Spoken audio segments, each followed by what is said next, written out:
എനിക്ക് നിങ്ങളെ പോലത്തെ ജോലിയായിരുന്നു ഇഷ്ടം. AC റൂം, സ്വിച്ച് ഇട്ട കാപ്പി മെഷീൻ. എടാ നീ വിചാരിക്കുന്ന പോലെയല്ല കാര്യങ്ങള്. ഈ പുറത്തുനിന്ന് കാണുന്ന കളറൊക്കെ ഉള്ളു, അതിന്റെ ഉള്ളിൽ എന്തൊക്കെയാ നടക്കുന്ന അറിയോ? രാവിലെ പഞ്ച് ചെയ്യാൻ ഒരു 5 മിനിറ്റ് ലേറ്റ് ആയ ഹാഫ് ഡേ ലീവ് മാർക്ക്. പിന്നെ രാവിലെ അവിടെ ചെന്നാൽ വൈകുന്നേരം വരെ ഒരു സിസ്റ്റത്തിന്റെ ഫ്രണ്ടിൽ നത്ത് കുത്തിയിരിക്കുന്ന പോലെ ഇരിക്കണം. പിന്നെ രാപ്പകലില്ലാതെ മനുഷ്യൻ കഷ്ടപ്പെട്ട് ഉണ്ടാക്കി അയച്ചു കൊടുക്കുന്ന സാധനങ്ങളൊക്കെ ബഗ്ഗുണ്ട് മഗ്ഗുണ്ടെന്ന് പറഞ്ഞ് തിരിച്ചയക്കും. പിന്നെ അതിൽ നിന്ന് കഷ്ടപ്പെട്ട് ആദ്യം തൊട്ടിരുന്ന് ചെയ്യണം.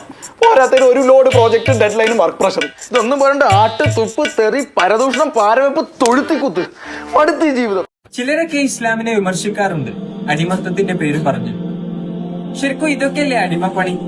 6-ാം നൂറ്റാണ്ടിലെ അടിമകൾക്ക് പോലും ഇതിലും വലിയ പരിഗണന ഇസ്ലാം നൽകിയിരുന്നു. അടിമകളെ കുടുംബത്തിലെ രംഗമായി പരിഗണിക്കുവാനും അവർക്ക് കഴിയാത്ത ജോലികൾ ഏൽപ്പിക്കാതിരിക്കുവാനുമാണ് ഇസ്ലാം അന്യായമായി അവരെ ചൂഷണം ചെയ്യുവാനോ ഉപദ്രവിക്കുവാനോ പാടില്ല. ഭക്ഷണം, വസ്ത്രം തുടങ്ങി അടിമയുടെ എല്ലാ ഉത്തരവാദിത്തങ്ങളും യജമാനനാണ്. ഭാരിച്ച ഉത്തരവാദിത്തങ്ങൾ അവരെ ഏൽപ്പിക്കുകയോ അവരുടെ വീഴ്ചകളിൽ അവരെ കഠിനമായി ശിക്ഷിക്കുകയോ ചെയ്യണം. പലപ്പോഴൊക്കെ സ്വതന്ത്രം ലഭിക്കുന്നതിനേക്കാൾ ഇളവുകൾ അടിമക്ക് ഇസ്ലാം നൽകുന്നുണ്ട്. ഇസ്ലാം അടിമത്തത്തെ പ്രോത്സാഹിപ്പിക്കുകയല്ല, മറിച്ച് അടിമത്തത്തിൽ നിന്ന് ക്രമേണ മോചനം നേടുവാനുള്ള മാർഗങ്ങൾ നിർദ്ദേശിക്കുകയാണ് ചെയ്യുന്നത്. എന്നിട്ടും എന്തുകൊണ്ടാണ് ചിലർ അടിമത്തത്തിന്റെ പേര് പറഞ്ഞ് ഇസ്ലാമിനെ വിമർശിക്കുന്നതെന്ന് മനസ്സിലാകുന്നില്ല.